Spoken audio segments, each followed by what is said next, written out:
Wow. Very special Samsung unboxing today. I've even dressed for the occasion. And a couple of other cool things too. For example, the Galaxy Tab S6. This is Samsung's answer to Apple's top-end iPad Pro, while costing a third less. And from everything I've heard online, this is meant to be the best Android tablet on the planet. But I'll be the judge of that. This is nice packaging. And that is razor thin. I did not expect how slim this thing is. For starters, it already comes with an S Pen in the box. That puts it one step ahead of Apple. The Apple Pencil is an extra $100. And compared to the thin little stylus you get with the Note smartphones, this actually feels like a pen. It also snaps on the back and charges wirelessly, which is amazing, but it doesn't feel hugely secure. Like I could just... yeah. Anyways, I've just booted it up, and the quality of this screen, you can tell this is the kind of tablet that was designed to watch content on. Like, the video looks fantastic, and audio as well. It's got Dolby Atmos sound coming from all four corners. Number 13 is the new Motorola Razr, a phone that everyone wanted to love. In the general software, it kind of just looks like a Galaxy Note that's had a little bit too much to eat. The software is very phone-like. With one cool feature, if you tap here, you can shoot straight into Samsung DeX mode, their desktop Windows-like OS. To do that on a phone, you'd have to plug it into an external monitor. I will say this, DeX does feel pretty unfinished compared to traditional Windows. Like, as an example, I'm on it now, and if I flick to the normal mode, and then back to DeX again, all my windows have gone back to their defaults. Right, so a couple of cool Samsung gadgets before we get to the main event, which is this guy. I didn't actually know this until a few weeks ago, but Samsung has their own official dual wireless charging station. But when I saw it online, I couldn't quite understand the price. This is £90 here in the UK. That's over $100 worth of wireless charger. So let's find out why. So straight up, this is a lot smaller and lighter than I was expecting, but let's plug it in and take it for a spin. There's a fan that sits behind one of the pads blowing air at the bottom of your phone. The reason why is that while you have normal wireless fast charge on this side, if you flick to the other side, you've got faster fast wireless charging 2.0. I mean, that does sound great, fast wireless charging 2.0, but in the end it caps out at 12 watts, which compared to the 40 watts of power that Xiaomi recently showed off with their wireless charging, well. Anyways, nice product, but definitely falls into that category of things that's a little bit more expensive just because it's an official product. On that note though, I've been meaning to try Samsung's official smart cases for a while now, and I gotta say, I'm yet to try a smart case that I actually think was a smart decision, but we'll see. I should actually point out at this point that the Galaxy S20 Ultra has been my main phone for a few weeks now, and with it I've been using the official silicone case. It's a nice case, but the issue I've been having is that it's almost a little too grippy for its own good. You know when you have your phone in your pocket, and you might have a card or some earbuds also in that pocket? Well, because of how grippy the case is, every time you pull your phone out, it either gets stuck in that pocket, it pulls out the inside of your pocket, or worst case scenario, also brings with it the entire contents of your pocket. So, first up, the Smart LED View cover. First of all, pretty much 360-degree protection. If you're the kind of person who worries about your phone, this is a peace of mind product. There's actually a slot inside to keep the card, and if you close it, the front is lined with LEDs, which has a couple of features. It can tell you the time, and it can show you notifications. So it works, but the thing I really can't stand about these wallet cases is that when you open it, and when you actually want to use your phone, that is not a comfortable way to do it. All those painstaking decisions made with the design of the phone to make it as palm-friendly as possible, they're out the window the minute you decide to use something like this. I was a little more hopeful for the second one, the Smart Clear View cover. Instead of fully covering the front of your screen, this kind of interacts with it. So screen on, screen off. And all of a sudden you've got this window of information. It's still got that same comfort problem when trying to use the phone, but I do like the fact that when it's shut, you can still use the screen. And finally, just before the limited edition smartphone, the last thing I've been hearing quite a lot about is this, the Samsung T7 Touch, their new generation solid-state external drive. And I know, it's a storage drive. I'm not usually very excited by these either, but the specs on this one are pretty monstrous. Absolutely tiny. I wasn't expecting that. This is a 500GB drive. Wow. Wow. Now, USB standards are pretty convoluted, but for those of you who know, this is based on USB 3.2 Gen 2, which gives it theoretically insane bandwidths. And a couple of other final cool things. Samsung rates it as drop resistant up to 2 meters, which means you'd kind of almost have to throw it to break it. And there's a fingerprint scanner here to encrypt it. I wasn't that convinced by that wireless charger we saw earlier, but this I could get behind. Now, welcome to a smartphone worth $2,480. Wow. Wow. This is the Samsung Galaxy Z Flip Thom Browne edition. And for those of you who don't know, Thom Browne is a New York-based fashion brand famous for their formal menswear collection, hence the jacket. I could be wrong, but off the top of my head, I think this might just be the most expensive phone Samsung has ever officially sold themselves. But I almost thought it would be more expensive. See, Thom Browne is a company that doesn't mess around. I had a look on Amazon for some Thom Browne clothing, and it is just extortionate. Do you want a pair of sunglasses? That'll be $300. What about a shirt? $600.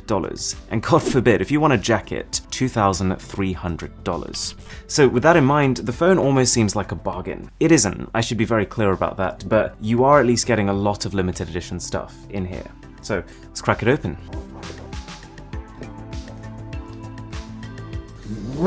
Ooh.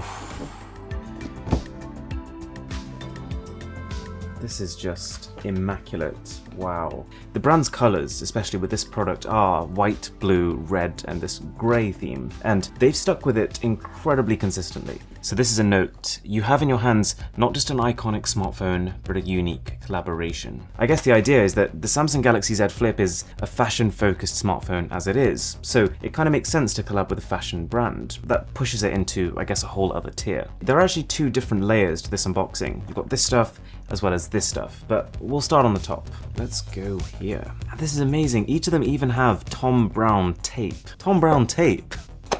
So this is a Thom Browne edition Galaxy Watch Active 2. So the straps are genuine leather. It's Thom Browne branded, of course. And if we boot it up, a custom Thom Browne watch face. I'm not gonna lie, I don't love it. There's kind of a pencil drawn time on it. Right, box number 2.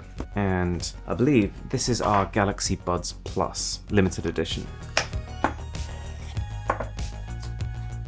Ooh, that's nice. That's a matte finish. That's something I always look forward to on tech products. And something that I'm really happy about here is that compared to the custom Star Wars Galaxy Buds, which did have a custom case but normal buds, in this case you've got the Thom Browne branding on both, as I suppose you'd expect. This limited edition is literally twice the price of that one. Worth noting though, on the subject of Galaxy Buds Plus, is I've actually been using a pair for quite a few weeks now, and I'm a big fan. Battery, audio, just how seamlessly they connect to your Android phone have all been amazing. With just two issues. First of all, I'm the kind of person who likes using neckband wireless earphones, and the benefit of them is that they're not going anywhere. You have them around your neck, you can't lose them. But the Buds Plus, and just generally true wireless earphones, come in their small slippery case, and in my case have slid out of my pockets into the seat I'm sitting in. I obviously hope not, but even as someone who's pretty careful with their tech, I feel like it's just a matter of time before I lose these. The other thing is that occasionally, like with every earbud, they come a bit loose in your ears, and that's fine, but the problem comes is when you try to readjust them, the entire thing is a touchpad, which means all the time I was accidentally triggering play, pause, and skip tracks when I didn't really want to.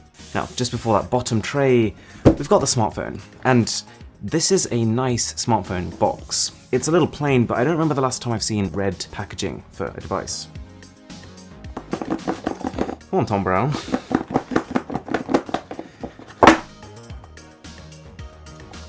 Smartphone itself, and you get a 15-watt travel charger, you get a USB-C cable, and AKG wired earphones. There's no headphone jack, but these will plug straight into the USB-C port. I'm going to try and pretend like this isn't what I've been waiting for the last 4 weeks. Oh, it peels so smooth. That's Thom Browne. That's Thom Browne plastic, that is. Wow.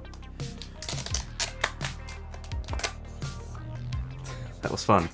And here we go. Here we go. My first impression is the fact that I like the matte finish. It's still got that kind of plain grey colour that I wasn't a big fan of with the main S20 series, but it's made better by the fact that it's got these shiny chrome accents. That at least adds a flavour of flair, and the thing we've all been waiting for. How do I look? To be really honest, this feels nice. In no way does it make sense financially, but at the same time, I get it. I can see the appeal of the device. It's not value for money, but it is desirable. We're at a stage where companies can use specs from last year, and an average consumer might not even realize. This is a fashion-focused smartphone endorsed by a serious name in fashion. It looks and feels fantastic in the same way that a nice pair of shoes might, and there is a custom software skin, which really does stretch the definition of minimalism. Okay, so custom wallpapers, custom icons, which I'm not gonna lie, I don't particularly like them. So the entire thing is redone. Like, they have put a lot of attention to detail here, but that's not to say I prefer it. I think that Samsung's own stock icons, stock wallpapers look better. There's also a new keyboard sound here, which they were quite proud of. It's meant to sound like a typewriter. I mean, it's nice, I do like it, but I don't think it's something you couldn't just get with a third-party keyboard. Okay, so there's also a custom Thom Browne application, and I wasn't told at all what it does, so this is new to me. No, surely it's not just a blank screen. What? So we got blinds, okay, the blinds open. I really hope I'm missing something here. Does it do something if you open it? Nope. Right, well, I'm just gonna have to assume that it does do something apart from this. But as far as I can see, this is not a feature worth spending money on. Oh, and the other thing is they've replaced the live wallpaper with a Thom Browne live wallpaper, but it's actually not running at 60 frames per second. It genuinely looks like it's lagging, so not great. Let's take a look at this tray, finally.